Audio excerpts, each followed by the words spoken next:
오늘의 전국을 키워드로 짚어보겠습니다. 네, 배종찬 인사이트K 연구소장, 김준일 뉴스톱 대표 두 분 모셨습니다. 어서 오세요. 안녕하십니까? 예, 안녕하세요. 네. 폭우 피해들은 없으신지요? 예, 저는 평생을 산동네에 살아서 다행히 폭우 피해는 안 받았습니다. 네. 자, 피해가 빨리 복구돼야 되겠고요. 다 같이 힘을 모아야 되겠습니다. 첫 번째 키워드 뭡니까? 네, 내용 확인해 보겠습니다. 보여주시죠. 배신 아니다. 박민영 대통령실 갔지만 배신 아니다. 이준석 대표가 그렇게 얘기를 했습니다. 김준일 대표님, 예. 이준석 대표 쿨한 건가요? 어떻게 보십니까? 그러니까 뭐 배신이라고 저거는 저는 정답이고 이준석 대표가 굉장히 잘했다라고 봅니다. 왜냐하면은 충성을 본인한테 한 적도 없고 강요한 적도 없다라는 거를 명확하게 함으로써 본인이 사람을 씹는다든지 줄을 세운다든지 이런 걸 하지 않아 왔다라는 그 이전의 말들을 이제 확인을 한 거거든요. 그런 부분에 있어서는 굉장히 이제 뭐 잘했다라고도 보고 또 하나는 이제 좀 뭐 말씀하신 대로 쿨하게 보내주는 뭐 이런 모습들 이런 거를 좀 연출한 것 같아요. 그 박민영 대변인은 사실 제가 이제 나는 국대다 시즌 2에 제가 심사위원이었거든요. 그래가지고 그랬군요. 예 이제 잘 이제 그때 토론하는 것도 보고 그랬는데 굉장히 그때는 뭐 어차피 우승은 박민영이다, 어우영 뭐 이런 얘기가 있을 정도로 굉장히 탁월한 실력을 보여줬어요. 그래서 그런 부분에 있어서는 이제 당 대변인으로서 좀 활약도 좀 했는데 저도 좀 놀랐습니다. 이게 갑자기 청와대, 그러니까 대통령실로 간다고 그래서 이게 이제 바깥에서는 상당히 이제 배신 뭐 이런 걸로 좀 비춰지는 것에 대해서 본인도 굉장히 곤욕스러워하는 걸로 지금 알고 있습니다. 예. 저는 이거 이준석 대표가 순순히 받아들인 것이 아니다. 왜냐하면 우리가 영화의 그 송강호 배우의 명대사를 배신이야 이러거든요. 저는 이게 왜 중요하냐면 배신이야. 이게 이 배신이란 단어를 이야기할 때는 정상적인 멘탈일 수가 없어요. 자, 내용을 한번 보시게 되면 지금 오타가 발생했거든요. 예. 지금 이준석 대표가 어떤 사람입니까? 오탈자를 자기가 집어내는 사람이지. 지금 저 두 번째 문장을 주목하고 계신 거죠? 본인이 오탈자가 예. 발생하는 사람이 아니에요. 예. 지금 비대위 체제 출범도 굉장히 큰 혼란을 가져왔지만 박민영이 배 이게 이 글자에 들어가는 거예요. 예. 그러니까 우리는 이런 걸 잘 분석을 해야 됩니다. 의도된 오타입니까? 이거? 데이터라는 것은 수치도 이게 흔들렸어요. 흔들렸어요. 그러니까 예. 본인도 뭐 어차피 충성하는 거 아니니까 예. 충성하지 않는 것은 자유란 것은 젊은 세대의 정말 고유 이 가장 고유한 그 자산인 것이고 젊은 세대면 우리가 자유롭다 그러잖아요. 자유, 정의, 진리 이야기를 하는데 그렇지만 이건 지금 정치적 상황에서는 이준석 대표를 흔들어 놓을 만한 이슈가 된 거예요. 네. 우리 김준일 대표님은 뭐 저런 그 성대모사 뭐 하나 하실 거 없습니까? 그러니까 저게 이제 해석이 당황해서 뭐 저렇게 했다라는 것도 있지만은 저게 일종의 이제 인터넷 밈이거든요. 저게 이제 어디서 나온 거냐면은 이제 예전에 그 2000년대 드라마 로스트라는 드라마가 있었는데 거기에 한국인 캐릭터 권진수라는 캐릭터가 있습니다. 그게 비행기가 불시착해가지고 이제 각 사람들이 개인의 비밀이 있는 그런 거였잖아요. 근데 한국계인데 한국말을 전혀 못했어요. 근데 이제 그거를 영어로 써놓은 거를 읽다 보니까 거기에 뭐 이렇게 나와요. 넌 자유의 몸이 아니야. 이런 대사가 나와요. 예. 그거를 지금 아. 빗댄 거다 이런 분석도 있습니다. 그래서 예. 쉽게 얘기를 하면은 대통령실 들어가면은 뭐 네가 비판한다고 했는데 사실은 너는 자유의 몸이 아니니까 함부로 비판하지 못할 거다. 너는 쓴소리 하겠다고 들어갔지만은 그렇게 못할 거다라는 거를 운유적으로 지금 이런 거를 밈을 좀 활용해서 이렇게 했다라는 분석도 있습니다. 결국은 뭐 순수한 격려는 아닌가요? 내용이? 그러니까 날이 약간 서 있다. 뭐 그 두 가지도 다 섞여 있는 것 같아요. 예. 네. 이준석 대표의 반응 그렇다 치고 대통령실은 이번에 이 인사 박민영 영입한 인사 이건 잘한 겁니까? 어떻게 평가하셨습니까? 불가피했겠죠. 왜냐하면 2030의 지지가 떨어져 나가는 상황이고 그리고 지금 당 상황을 보면은 이준석 대표 관련 파장이 이게 단기간에 끝날 수가 없어요. 지금 법적인 대응도 있죠. 또 이준석 대표에 대한 동정 여론, 연민 여론도 있죠. 그렇다면 지금 대통령실을 대대적 혁신을 안 하더라도 박민혁 대변인 정도를 데리고 오면 뭐 일각에서는 이게 이제 이준석 대표와 갈라치기다 이런 이야기가 있는데 상황 자체가 지금 윤석열 대통령도 그렇고 대통령실도 그렇고 호호스럽지 않거든요. 그러면 이럴 때 박민영 대변인을 발탁해서 데려오면 근데 대변인이 아니다, 직원이다 이건 안 좋아요. 이럴 때는 오히려 직원이 아니다, 직원이다, 직원 직원. 네, 바로 이야기를 한다. 직언직설. 이렇게 이야기를 해야 예. 아 이제 대통령이 바뀌겠구나. 박민영 대변인이 와서 정말 쓴소리를 하는 거예요. 내부적으로 이걸 바깥으로 공개할 필요는 없다 하더라도 예. 그렇게 돼야 되는데 이제 지금은 상황으로서는 구색 맞추기라는 비판에서 자유롭게 어렵거든요. 실질적으로 윤석열 대통령의 태도가 박민영 직원의 직언을 들어서 어떻게 변하는지가 예. 핵심이라고 봐야 되겠죠. 쓴소리를 하는 예. 대변인이 될지 좀 지켜보겠습니다. 김준일 대표님, 예. 그나저나요. 저희 월요일 출연했을 때 이준석 대표가 가처분 안 할 수도 있다. 이렇게 이제 얘기를 했는데 어제 바로 속보가 뜨더라고요. 가처분 했다고. 그때 제가 말씀을 못 드렸는데 예. 그 방송을 하고 있는 도중에 예. 이준석 대표 문자가 왔어요. 그랬군요. 예, 그게 제가 이제 그걸 확인을 못해서 나가서 확인을 했는데 네. 가처분 신청 내일 합니다. 이렇게 아, 문자를 보냈어요? 예, 김준일 문자를 대표님한테? 뭐 예. 가끔가다 제가 이제 안부도 묻고 조금 예. 궁금한 거 있으면 이제 물어보기도 합니다. 그래서 그 정도로 확고했다라고 그리고 우리 YTN 뉴스 라이브를 보고 있었다 이준석 예. 대표가 이거 확인할 수가 있었던 거죠. 그 부분은 이제 저의 관측이기도 했지만은 다른 많은 분들이 13일 날 하는 게 어떻게 보면 사태를 관망하고 좀 하려는 거 아니냐 이런 이제 해석들이 있었던 건 사실입니다. 다만 이제 이준석 대표가 그 얘기를 했잖아요. 명예로운 결말이 아니라 후회 없는 결말을 하겠다. 그리고 당과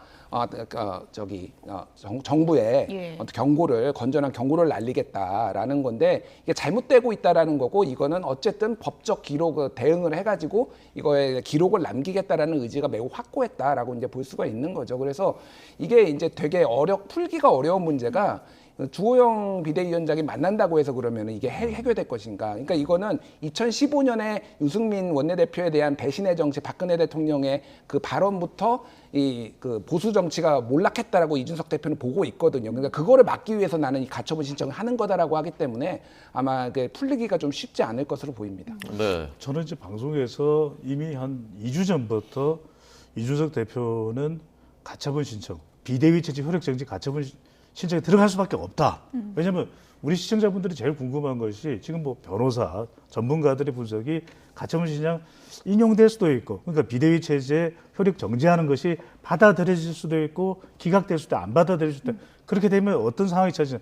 이건 볼 것도 없어요. 왜냐하면 이 법적인 대응이 어떤 결과가 나오든지 상관없이 이건 끝나는 게 아니에요. 왜냐하면 여기에는 법적인 문제만 있는 것이 아니라 이준석 대표를 둘러싼 여론이 있죠. 그러면 자 이것을 법원에서 받아들여지면은 비대위원장, 당대표 지금 당원권은 정지됐지만 2명이 생기는 건가? 이게 문제가 아니에요. 그러면 이게 기각이 돼서 이준석 대표 그런 요청 우리 법원에서 못 받아들여요. 그냥 비대위 체제로 가는 거. 그러면 이게 수습이 되는 겁니까? 안 끝난다니까요. 그래서 이 법적인 대응을 그러면은 이준석 대표가 왜 하느냐? 본인의 훗날 자산을 위해서는 이른바 이준석 엄마라고 불리는 정미경 전 최고위원이 아니 그건 아니야. 그까지 가는 건 아니야.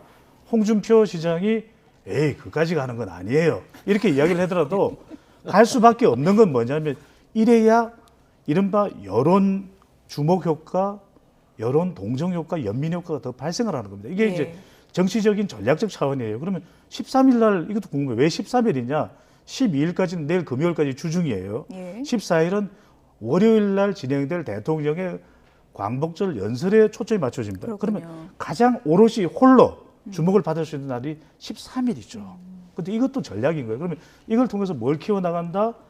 지금 보면은 이제 2030 MZ세대, 여성 중도층뿐만 아니라 TK에서도 이게 왜 이래? 너무 하는 거 아니야? 또는 가정주부층에서도 동정 여론이 생기는 거예요. 예. 이준석 대표가 좌충우돌하고 갈팡질팡하고 뭐 비호감도 비등했어요. 그래도 젊은 세대가 뭔가 좀 노력을 해왔고 그건 인정해줘야지 하는 그 가정주부층의 동정 여론까지 한 몸에 묶어내는 전략으로 봐야 되는 거죠. 네.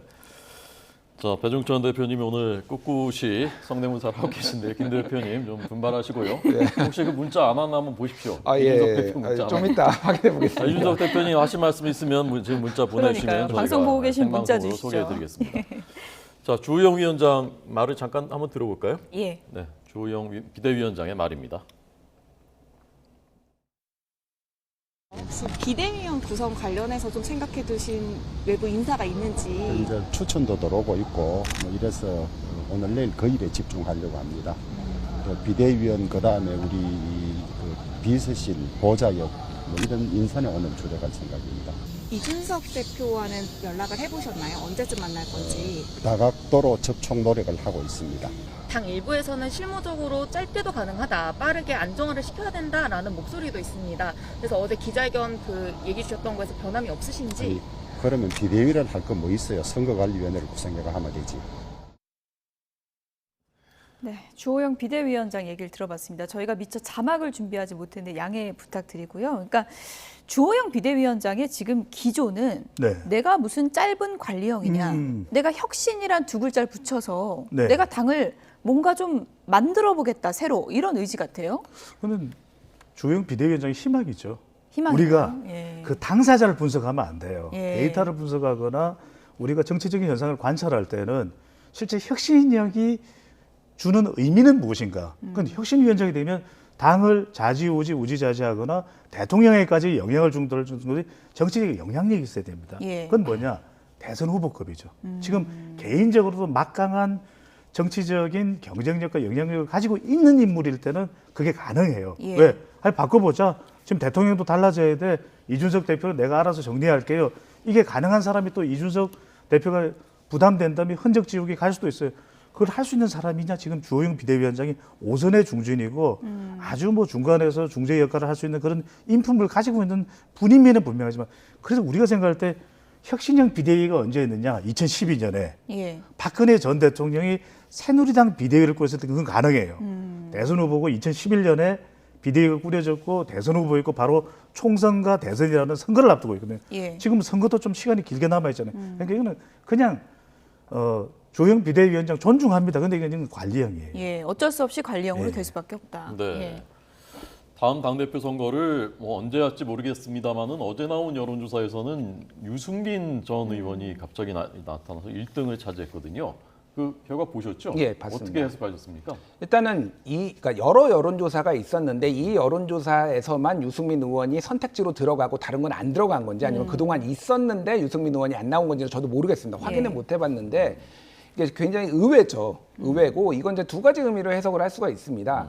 저기에 이제 주목해봐야 되는 게 대구 경북하고 부울경에서 1등을 했어요. 유승민 의원이. 그리고 60대에서 1등을 했습니다. 이게 무슨 얘기냐면은 쉽게 얘기를 하면 과거 이제 배신의 정치 아까 전에 예. 그 말씀드리고 그러면서 배신자 이미지가 굉장히 강했잖아요. 그렇죠. 근데 그게 어느 정도 희석이 됐다 지금. 그 약간 이제 용서를 받고 있는 거 아니냐. 그거는 역설적으로 윤석열 대통령과 윤핵관들이 너무 못하니까, 그리고 윤석열 대통령은 어쨌든 팬덤은 없어요. 박근혜 대통령처럼 강고한 팬덤이 있는 정치인이 아니다 보니까 사실 언제든지 또 갈아탈 수 있는 거거든요. 합리적 보수. 그러면서 또 하나는 낸시 펠로시 하원 의장이 왔을 때 윤석열 대통령이 안 만났잖아요. 예. 근데 보수는 한미 동맹은 매우 중시합니다. 그때 강력하게 비판을 했거든요. 이런 메시지들이 오히려 조금 많이 어필을 했다. 이렇게 이제 볼 수가 있을 것 같아요. 다만 이제 한계가 있는 게 뭐냐면은 저기에서 보수 진영한테만 따로 물어보면은 이준석 대표가 1위고요. 유승민 의원이 2위입니다. 아, 보수 진영만 떼서 보면요. 근데 예. 민주당이나 중도 진영을 보면은 유승민 의원이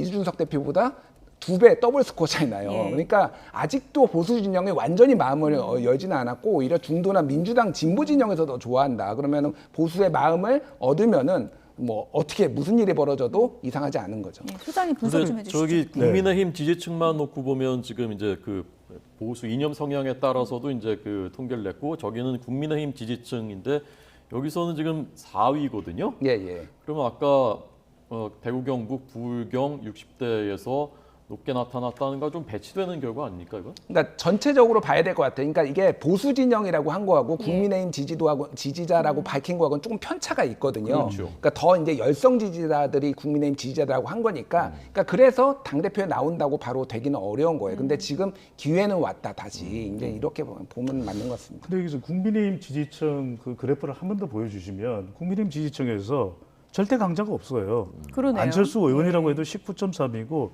이준석 대표가 18.6이니까 별 차이가 없잖아요. 게다가 유승민 전 의원은 최근에 정치적인 무대가 사라진 상황 속에서도 다시 소환이 됐다는 것은 결국 이런 것들이 왜 원인적으로 벌어진 일이냐. 윤석열 대통령의 낮은 지지율이죠. 그러니까 윤 대통령의 낮은 지지율이 지금 여러 명을 정치적으로 부활시키고 있어요. 거기에 이제 유승민 전 의원이 있고 유승민 전 의원도 이 배신자 프레임에 오랫동안 시달렸던 인물이잖아요. 그런데 첫 번째로는 이런 현상이 나타나는 것이 유승민 전 의원 또 이준석 대표가 재조명되는 것은 윤석열 대통령이 낮은 지지율이에요. 높은 지지율이 있다면 이럴 수가 없는 거예요. 두 번째는 뭐냐면은 이른바 영남 지역의 정치적 자산이 요구되는 거죠. 아니 생각을 해보니까 박근혜 전 대통령과의 충돌로 또 이 배신자 프레임에 갇혔던 유승민 전 의원인데 알고 보니까 이 사람 괜찮은 사람이더라. 이런 평가가 다시 또 시작되게 된 것이고 마지막으로는 뭐냐면 결국 정치는 동정 여론과 연민 여론을 안을 수 있느냐 품을 수 있느냐가 중요하거든요. 그것이 지금 정치적으로 일어나고 있다. 그렇다면 이제 우리 시청자분들이 궁금한 것은 뭐냐면 윤심까지도 못 받았던 유승민 전 의원의 조명하는 것은 예. 자 그럼 이 사람들이 그럼 유승민 전 의원, 이준석 대표가 당대표 될까? 그건 어려워요. 왜? 당원을 대상으로 해서 짧게 말씀드리면 물어보면 윤석열 대통령이냐 유승민 전 의원의 이준석 대표냐 할 때는 또 다른 거죠. 네. 자, 실제 전당대회 때 이제 당심이 굉장히 중요하니까요. 당심이 많은 비중이 반영됩니다. 예.